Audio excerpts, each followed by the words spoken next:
샬롬, 사랑하는 성도 여러분 안녕하세요. 7월 16일 목요일 아침입니다. 오늘 하루도 주 안에서 승리하시기를 바랍니다. 오늘 아침에 함께 나눌 하나님 말씀은 이사야 2장인데요. 그 중에서 1절부터 5절까지 읽겠습니다. 아모스의 아들 이사야가 받은 바 유다와 예루살렘에 관한 말씀이라. 말일에 여호와의 전에 산이 모든 산 꼭대기에 굳게 설 것이요 모든 작은 산 위에 뛰어나리니 만방이 그리로 모여들 것이라. 많은 백성이 가며 이르기를 오라 우리가 여호와의 산에 오르며 야곱의 하나님의 전에 이르자. 그가 그의 길을 우리에게 가르치실 것이라. 우리가 그 길로 행하리라 하리니 이는 율법이 시온에서부터 나올 것이요 여호와의 말씀이 예루살렘에서부터 나올 것임이니라. 그가 열방 사이에 판단하시며 많은 백성을 판결하시리니 무리가 그 칼을 쳐서 보습을 만들고 그들의 창을 쳐서 낫을 만들 것이며 이 나라와 저 나라가 다시는 칼을 들고 서로 치지 아니하며 다시는 전쟁을 연습하지 아니하리라. 야곱 족속아 오라 우리가 여호와의 빛에 행하자. 아멘. 이사야 선지자 때는 선지자들이 왕성하게 활동하던 시대였습니다. 남유다에는 이사야 선지자, 또 미가 선지자가 동시에 활약을 했고요. 북이스라엘에는 아모스 선지자, 호세아 선지자가 동시에 활약을 하던 시기입니다. 하지만 여러 선지자들이 활동을 하고 있다는 것이 그 시대가 선하다는 의미는 아닙니다. 당시 영적 상황은 굉장히 피폐해 있었습니다. 이건 마치 공부를 못하는 자식에게 부모가 과외선생을 4명을 한꺼번에 붙여서 공부를 시키는 것과 똑같은 상황입니다. 오늘 본문은 하나님께서 본래 이스라엘 백성들을 어떠한 존재가 되기를 원하셨는지, 그리고 지금 이스라엘 백성들의 실상은 어떤지를 알려주고 있습니다.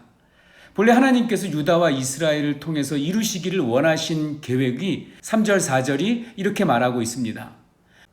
하나님께서는 이스라엘 백성들을 통해서 모든 나라 사람들이 여호와의 산에 올라서 하나님의 말씀을 듣고 하나님의 말씀대로 살면서 칼로 보습을 만들고, 이 보습은 밭을 갈 때 소가 끄는 쟁기의 날입니다. 농기구죠.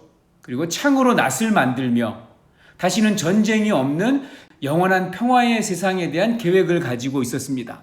그러나 반면에 이스라엘의 현재의 모습은 너무나 엉망이었습니다. 그 실상을 6절이 이렇게 증거합니다. 주께서 그의 백성 야곱 족속을 버리셨음은 그들에게 동방풍속이 가득하며 그들이 블레셋 사람들 같이 점을 치며 이방인과 더불어 손을 잡아 언약하였음이라. 하나님께서 당신이 택한 이스라엘을 버리셨다고 말씀하십니다. 그 이유가 동방풍속, 즉 미신이 가득했기 때문입니다. 미신이라고 하는 것이 무엇입니까? 하나님 대용품을 하나님 대신으로 섬긴다는 것입니다.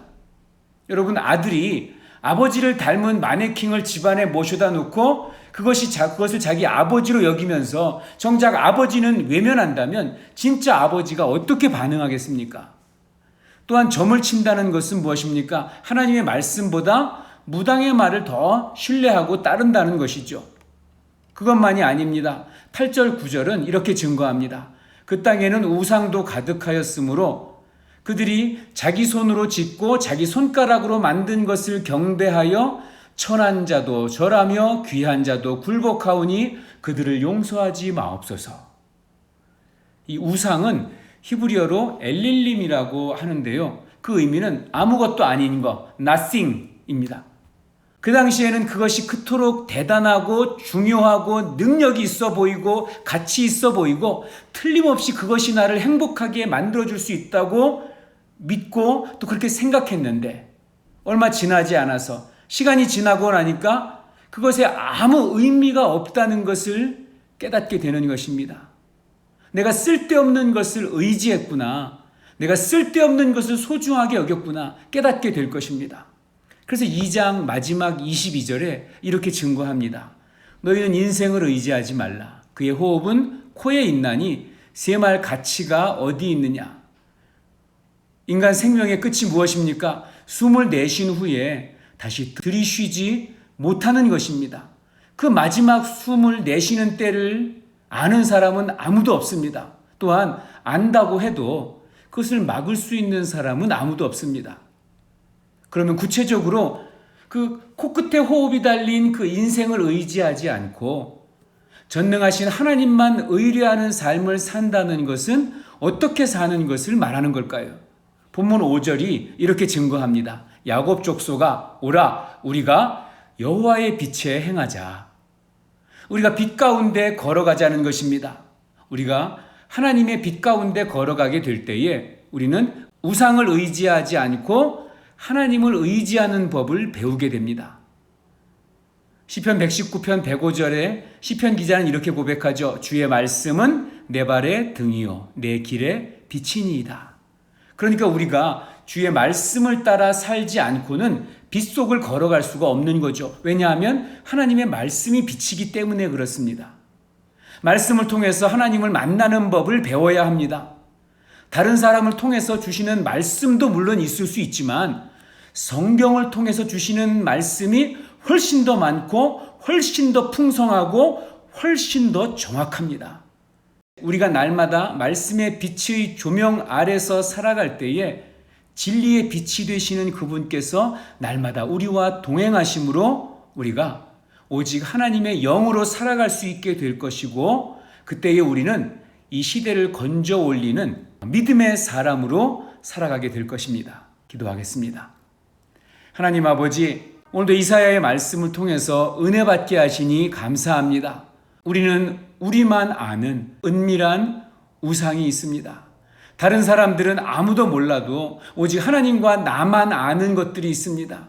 결코 포기할 수도 없고 결코 내려놓지도 못하고 말로는 하나님이 더 소중하다고 하지만 실상은 하나님보다 더 중요하다고 여기는 것들이 있음을 고백합니다. 하나님, 이제는 그것까지 내려놓을 수 있도록 용기를 주시옵소서. 얼마 지나지 않아서 겨우 이것 때문에라고 후회할 만한 그것들을 붙잡고 거기에 인생을 거는 일이 없도록 주님 깨닫도록 도와주시기를 소원합니다. 그리고 이제는 매일매일 하나님의 빛 가운데 행할 수 있도록 인도하여 주시옵소서. 오직 진리의 말씀이 우리의 빛이고 오직 주님만이 영원한 빛이심을 한순간도 잊지 않게 하여 주시옵소서. 사랑이 많으신 하나님 아버지, 코로나 감염으로 인해서 고통당하는 환자들을 치유하여 주시고 코로나로 병상에 있는 가족들을 돌보아야 하는 성도들이 2차 감염에 걸리지 않도록 돌보아 주시옵소서. 코로나 바이러스에 취약한 우리 어르신들과 지병을 앓고 있는 성도님들의 건강을 주님 손에 의탁하오니 주님이 주시는 평강과 능력으로 꼭 지켜주시옵소서. 예수님의 이름으로 감사하며 기도하옵나이다. 아멘.